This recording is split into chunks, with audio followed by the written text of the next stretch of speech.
ৰাতিপুৱাৰ প্ৰথমটো breaking news বহু জল্পনা কল্পনাৰ অন্তত অৱশেষত আজি আৰম্ভ হৈছে ভোট গণনা প্ৰক্ৰিয়া অসম বিধানসভা নিৰ্বাচনৰ ফলাফল আজি ঘোষণা কৰা হ'ব ৰাজ্যৰ বিধানসভা নিৰ্বাচনৰ ভোট গণনা পুৱা 8 বজাৰ পৰা 40টা ভোট গণনা কেন্দ্ৰত চলি আছে ভোট গণনাৰ বাবে নিয়োগ কৰা হৈছে 5981 গৰাকী বিষয়া ভোট গণনাৰ বাবে এতিয়া সকলো ধৰণৰ প্ৰস্তুতি আৰম্ভ কৰিছে নিৰ্বাচন আয়োগে আজি ঘোষণা কৰা হ'ব অসম বিধানসভা নিৰ্বাচনৰ ফলাফল বহু প্ৰত্যক্ষিত হিত দিনটো অৱশেষত আহিল আজি 4 মে তাৰিখ সোমবাৰ আৰু আজি ঘোষণা কৰা হ'ব বিধানসভা নিৰ্বাচনৰ ফলাফল উৎকণ্ঠাৰ শেষ হ'ল অগ্নি পৰীক্ষাত উত্তীৰ্ণ হ'ব কোন প্ৰাৰ্থীয়ে শেষ সাক্ষী মাৰিব ইয়াক লৈ এতিয়াও চলি আছে চৰ্চা কেইবাটাও সমষ্টিত দেখিবলৈ পোৱা গৈছে যে আকৰ্ষণীয় নিৰ্বাচনী যুঁজ আজি বহু জল্পনা কল্পনাৰ অন্তত ৰাতিপুৱা 8 বজাৰ পৰা আৰম্ভ ভোট গণনা প্ৰক্ৰিয়া হয়তো আবেলি ভাগত স্পষ্ট হৈ পৰিব কোনে চৰকাৰ গঠন কৰিব অসমত পৰৱৰ্তী মুখ্যমন্ত্ৰী কোন হ'ব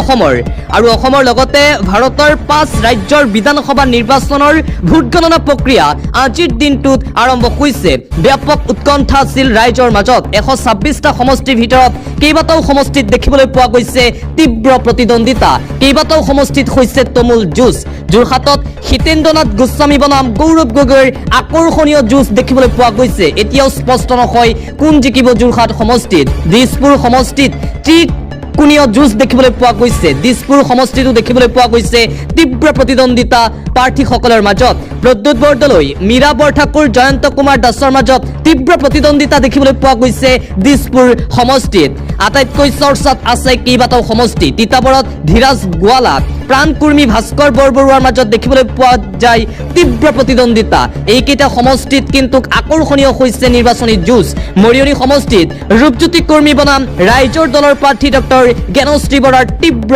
যুঁজ মৰিয়নি সমষ্টিতো দেখিবলৈ পোৱা গৈছে তীব্ৰ প্ৰতিদ্বন্দিতা আন এক চৰ্চিত সমষ্টি শিৱসাগৰত কুশল দৌৰী বনাম বিধায়ক অখিল গগৈ কুশল দৌৰী আৰু অখিল গগৈৰ মাজত তমুল যুঁজ খোৱাং সমষ্টিত চক্ৰধৰ গগৈ বনাম অসম জাতীয় পৰিষদৰ সভাপতি লুৰিণজ্যোতি গগৈৰ তীব্ৰ যুঁজ দেখিবলৈ পোৱা গৈছে বিধানসভা নিৰ্বাচনৰ ভোট গণনা ইতিমধ্যে 8 বজাৰ পৰা আৰম্ভ আৰু 8 বজাৰ পৰা ভোট গণনা আৰম্ভ হোৱাৰ লগে লগে কেইবাটাও সমষ্টিত তীব্ৰ যুঁজ বহুকেইটা সমষ্টি চৰ্চাত আছিল আৰু এতিয়াও স্পষ্ট হোৱা নাই যে কোনে চৰকাৰ গঠন কৰিব কাৰ দখললৈ যাব এইবাৰ দিছপুৰৰ শাসনবাৰ ইয়াক লৈ এতিয়াও চলি আছে ব্যাপক জল্পনা কল্পনা এনডিএনে বিৰোধী ঐক্যই শেষ সাক্ষী মাৰিব তাক লৈ চৰ্চা এতিয়া তুংগত উঠিছে আজিৰ দিনটো অতিকৈ গুৰুত্বপূৰ্ণ হ'বলৈ গৈ আছে কিয়নো আজিৰ দিনটোত ঘোষণা কৰা হ'ব অসম বিধানসভা নিৰ্বাচনৰ ফলাফল অসমকে ধৰি পশ্চিম বংগ কেৰালা তামিলনাডু পুডুচেৰী নিৰ্বাচনৰ ফলাফল ঘোষণা কৰা হ'ব ভাৰতৰ মুঠ 5 ৰাজ্যৰ বিধানসভা নিৰ্বাচন আজিৰ দিনটোত ঘোষণা কৰা হ'ব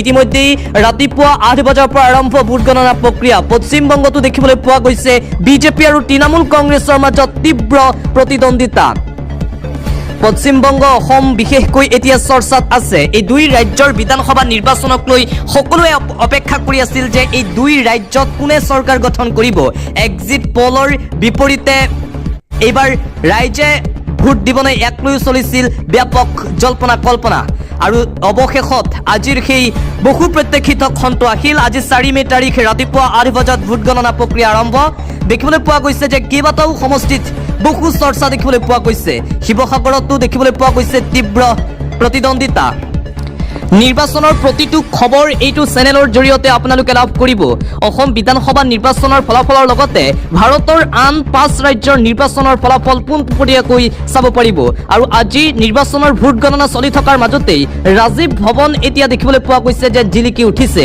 কংগ্ৰেছে কিন্তু ব্যাপক প্ৰস্তুতি চলাই আছে চৰকাৰ গঠন কৰিবলৈ সকলো ধৰণৰ প্ৰস্তুতি প্ৰায় শেষ কৰিছে কংগ্ৰেছ দলে নিৰ্বাচনৰ ভোট গণনা দিনটোতো চৰম আত্মবিশ্বাসী দেখিবলৈ পোৱা গৈছে বিৰোধী ঐক্য মঞ্চ আৰু কংগ্ৰেছ দলক আৰু আনফালে ভোট গণনা চলি থকাৰ মাজতেই মুখ্যমন্ত্ৰী হিমন্ত বিশ্ব শৰ্মাৰ গুৰুত্বপূৰ্ণ বৈঠক অনুষ্ঠিত হৈছে বিজেপি দলৰ প্ৰাৰ্থীসকলৰ সৈতে ভিডিঅ' কনফাৰেন্সৰ জৰিয়তে মুখ্যমন্ত্ৰী হিমন্ত বিশ্ব শৰ্মাৰ গুৰুত্বপূৰ্ণ বৈঠক অনুষ্ঠিত হয় বিজেপি 100% নিশ্চিত এইবাৰ অসমত বিজেপিয়ে চৰকাৰ গঠন কৰিব গুৰুত্বপূৰ্ণ বৈঠকত কেইবাটাও বিষয়ত আলোচনাত মিলিত হয় অসমৰ মুখ্যমন্ত্ৰী ডক্টৰ হিমন্ত বিশ্ব শৰ্মা বিজেপি কৈ আছে যে এইবাৰ অসমত বিজেপিয়ে চৰকাৰ গঠন কৰিব দুপৰীয়া ভাগত স্পষ্ট হৈ পৰিব অসমত পৰৱৰ্তী চৰকাৰ কাৰ হ'ব, অসমৰ নতুন মুখ্যমন্ত্ৰী কোন হ'ব সেয়াও স্পষ্ট হৈ পৰিব। কিন্তু বৰ্তমান মুহূৰ্তলৈকে কেইবাটাও সমষ্টিত দেখিবলৈ পোৱা গৈছে যে তীব্ৰ প্ৰতিদ্বন্দ্বিতা। আটাইতকৈ চৰ্চাত থকা সমষ্টি কেইটাত তীব্ৰ প্ৰতিদ্বন্দ্বিতা হৈছে। মধ্য গুৱাহাটী সমষ্টিত কুংকি চৌধুৰী বনাম বিজয় গুপ্তাৰ মাজত তুমুল যুঁজ। এফালে প্ৰদ্যুৎ বৰদলৈ মীৰা বৰঠাকুৰৰ মাজতো তীব্ৰ যুঁজ দেখিবলৈ পোৱা গৈছে। যোৰহাটত প্ৰদেশ কংগ্ৰেছৰ সভাপতি গৌৰৱ গগৈ আৰু বিজেপি প্ৰাৰ্থী হিতেন্দ্ৰনাথ দেৱ গোস্বামীৰ তীব্ৰ প্ৰতিদ্বন্দ্বিতা দেখিবলৈ পোৱা গৈছে। দিবলৈ চোৱা আন এটা অতিকৈ গুৰুত্বপূৰ্ণ খবৰ, ভোট গণনা চলি থকাৰ মাজতেই ভাৰতীয় জনতা পাৰ্টিৰ ফালৰ পৰা এক বিশেষ বেনাৰ এই মুহূৰ্তত মুকলি কৰা হৈছে। বিজয় উদযাপনৰ যুঁজা চলিছে এতিয়া বাজপেয়ী ভৱনত। ভাৰতীয় জনতা পাৰ্টিৰ ফালৰ পৰা নতুন বেনাৰ, ফলাফলৰ পূৰ্বেই বাজপেয়ী ভৱনত বিশাল আয়োজন বিজেপিৰ। ধন্যবাদ সূচক বাৰ্তাৰে ৰাইজলৈ এই বেনাৰ। অভূতপূৰ্ব জনসমৰ্থন আশীৰ্বাদৰ বাবে ৰাইজক ধন্যবাদ বিজেপিৰ। আদৰণি হৰ্ডিঙেৰে বিজয় ধ্বজা উৰুৱাবলৈ সাজু গেৰুৱা দল। মুখ্য কাৰ্যালয়ত শুভেচ্ছা বাৰ্তাৰে ৰূপ দিলে ভাৰতীয় জনতা পাৰ্টিয়ে। ফলাফলৰ পূৰ্বেই বাজপেয়ী ভৱনত এই বিশাল আয়োজন দেখিবলৈ পোৱা গৈছে বিজেপিৰ। নিৰ্বাচনৰ ভোট গণনা চলি আছে, কিন্তু ভোট গণনা চলি থকাৰ মাজতে বিজেপিৰ এই চৰকাৰ গঠন কৰাৰ যুঁজা দেখিবলৈ পোৱা গৈছে। চৰকাৰ গঠন কৰাৰ পূৰ্বেই সমগ্ৰ অসমবাসীৰ ৰাইজক ধন্যবাদ জনাই এক বিশেষ বেনাৰ মুকলি কৰিছে ভাৰতীয় জনতা পাৰ্টিয়ে। মুঠতে 100% নিশ্চিত বিজেপি যে এইবাৰ অসমত বিজেপি চৰকাৰ গঠন কৰিব। নিৰ্বাচনৰ ভোট গণনা চলি থকাৰ মাজতেই এইবাৰ দিলীপ শইকীয়াৰ ফালৰ পৰা ডাঙৰ দাবী কৰা হৈছে। 100খন আসনতকৈ অধিক আসনত জয়ী হৈ অসমৰ ৰাজনীতিত ইতিহাস সৃষ্টি কৰিব ভাৰতীয় জনতা পাৰ্টিয়ে। 100খন আসনত জয়ী হৈ এনডিএ চৰকাৰ গঠন কৰিব অসমত।